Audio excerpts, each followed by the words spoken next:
घाँस, बाँस र कपास कुनै पनि मानिसको लागि अति आवश्यक वस्तुहरू हुन्। मानिसहरू यी चिजहरूबाट जीवन निर्वाह गरिरहेका हुन्छन्। अहिले पनि धेरै मानिसहरू यी चिज बिना धौधौमा बाँचिरहेका छन्। मानिसलाई आवश्यक एउटा राम्रो बलियो घर होस् भन्ने चाहना हुनु स्वाभाविक मानिन्छ। मध्य प्रदेश सरकारले 8वटै जिल्लामा आवासको कार्यक्रम सञ्चालन गरेको छ।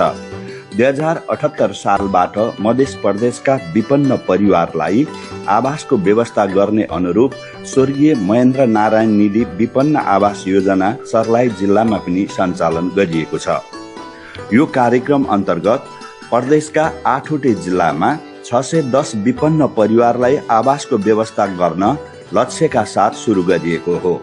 यो कार्यक्रम अन्तर्गत वर्तमानसम्म धनुषामा 84, महोत्तरीमा 82 र सर्लाहीमा 84 परिवारसँग सम्झौता भइसकेको छ। स्वर्गीय महेन्द्र नारायण निधि विपन्न आवास योजना अन्तर्गत गरिब, विपन्न, एकल महिला, दलित, मुस्लिम, सीमान्तकृत समुदाय, वृद्ध वृद्धा, अशक्त आदि यस योजनाको लक्षित लाभाग्राही समुदाय हुन्। यस योजना अन्तर्गत आवास गृहमा 2 कोठा, 1 भान्सा, 1 शौचालय सहितको घरको निर्माण सम्पन्न गरिनेछ, जसको लागि रु 5,37,000 रकम रहेको छ।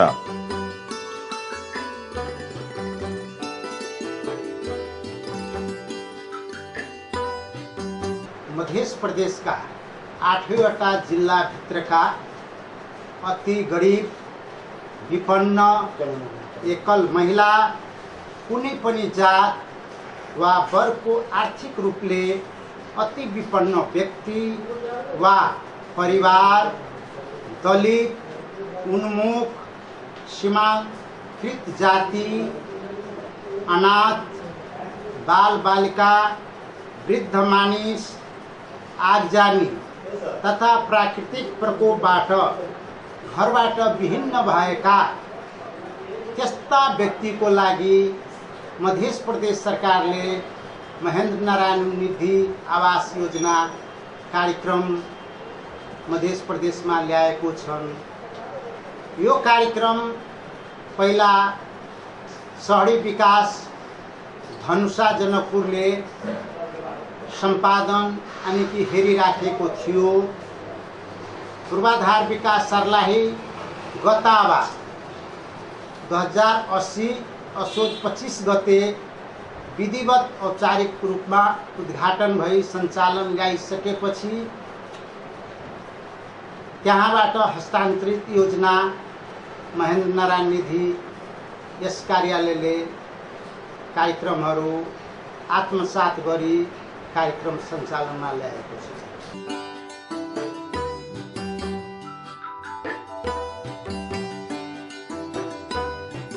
यस कार्यक्रम अन्तर्गत प्रत्येक जिल्लाको लागि प्रति वर्ष 3 करोड रुपियाँको व्यवस्था गरिएको छ। यसलाई निर्माण सुरु भएको 6 महिनाभित्रमा सम्पन्न गर्नुपर्ने प्रावधान रहेको छ। सर्लाही जिल्लाका विभिन्न पालिकाहरूमा यो योजना सञ्चालन रहेको छ। तर सर्लाही जिल्लामा यस योजना सञ्चालनमा विभिन्न चुनौतीहरू रहेका छन्। सन् 2022बाट नै कार्यक्रम सञ्चालन भएको भए तापनि निर्माणमा ढिलाइ, प्राविधिक समन्वयमा कमी, छनौटमा ढिलाइ जस्ता कारणहरू छन्। यस योजना सञ्चालनमा केही सुधारहरू गर्न आवश्यक छ।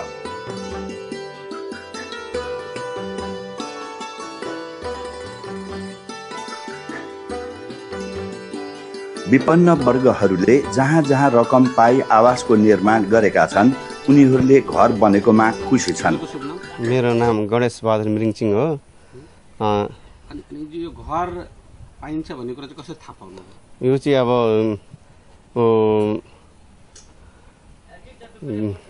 अब यो कस्तो भने चाहिँ यो सरकारबाट आएको रहेछ।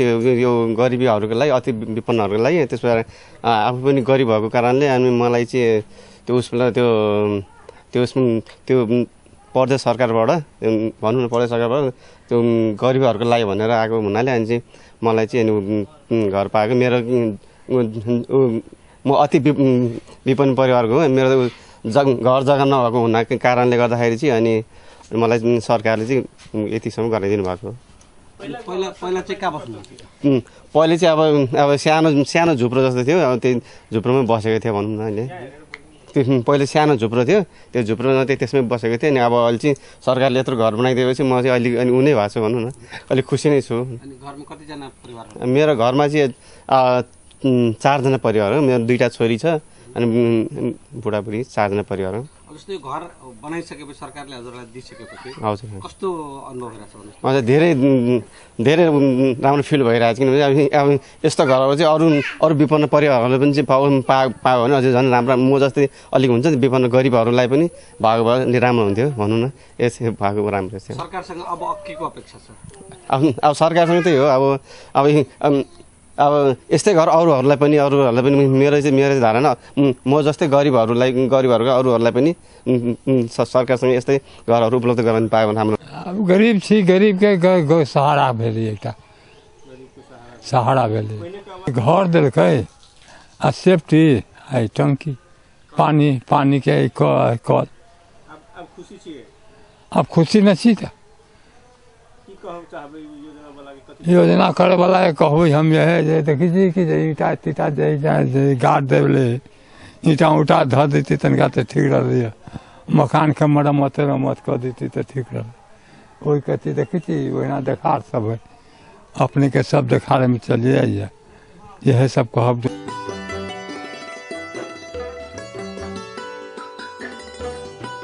वर्तमानमा विगतको तुलनामा आवास निर्माणको कामले गति लिएको छ।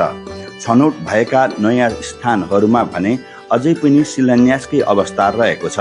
यसको प्रशासनिक व्यवस्थामा सुधार गर्नुपर्नेछ। स्वर्गीय महेन्द्र नारायण निधि विपन्न आवास योजना गरीब विपन्न वर्गका जनताहरूको लागि एक महत्त्वपूर्ण कार्यक्रम हो।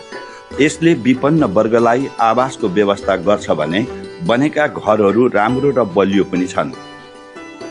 स्थानीय निकायले यो कार्यक्रमलाई समन्वयका साथ प्रभावकारी रूपमा अगाडि बढाउनु पर्नेछ र पहल गर्नुपर्नेछ। यसको निमित्त अनुगमन गर्दै साप्ताहिक रिपोर्टिङ गर्दै प्रदेश कार्यालयसँग नियमित जवाफदेहिता सुनिश्चित गर्दै पारदर्शिता हुन आवश्यक छ।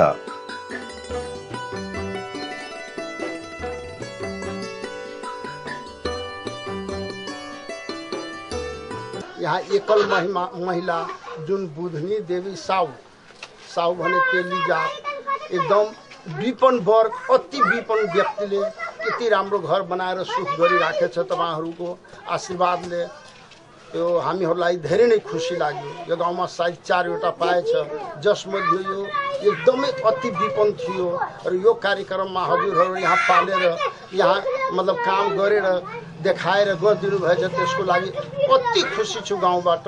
र साथै अरू भयो भने प्लस गरेर यो गाउँको गरिबहरूलाई कल्याण गरिदिए भने हामीहरू यही मतलब तपाईहरुबाट अपेक्षा राखेछु भनेर यही अब कार्यक्रम हेरेर बडा खुसी लाग्यो। वहाँ बुधनी देवीले धेरै नै यसबाट खुसी हो र गाउँले टोलावासी सब खुसी हो, यही म भन्न चाहन्छु। र तपाईहरुलाई धन्यवाद दिन्छु। यस्तो विकट समय र घामको टाइममा आएर यहाँ यति हेरिदिनु भयो, गरिदिनु भयो र दिनुभयो र साथै अरू बढाएर गरिदिनुहुन्छ भने म धेरै खुसी छु यो गाउँलेबाट।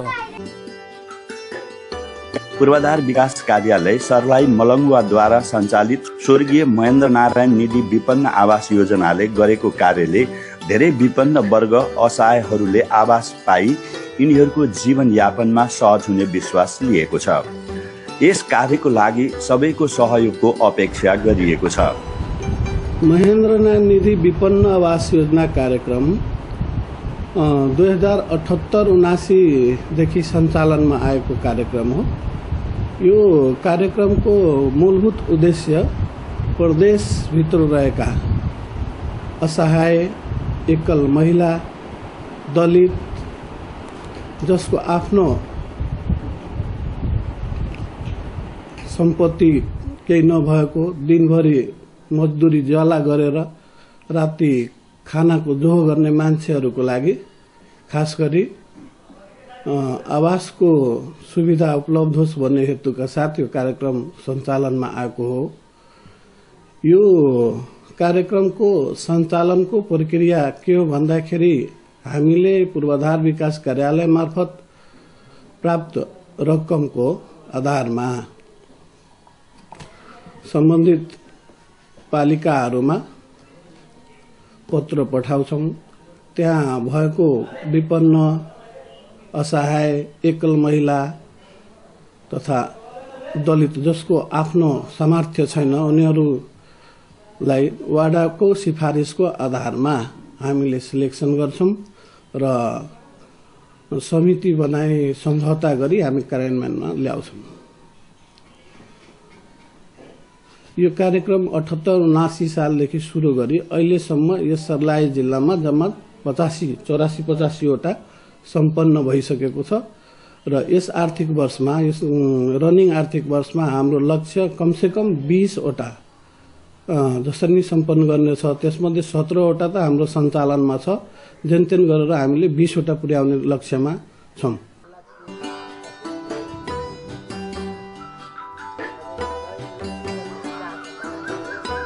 तो देहात के घर में रहते रहली, पहले हमरा घर के व्यवस्था न रहलै।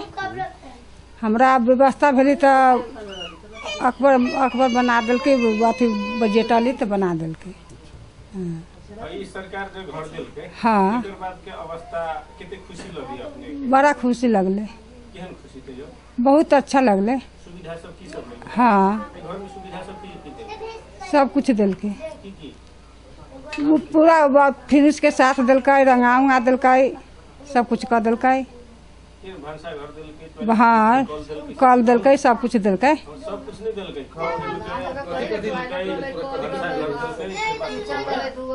दूगो रूम भेलै, एगो किचन भेलै, बाथरूम भेलै, आ कल भेलै। हाँ।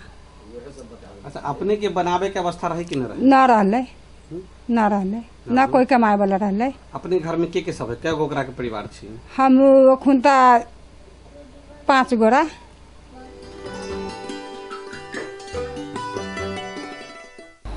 महेन्द्र नारायण निधि आवासमा एउटा घर बनाउनलाई 22 फिट लम्बाई र 19 फिट चौडाइ चाहिन्छ।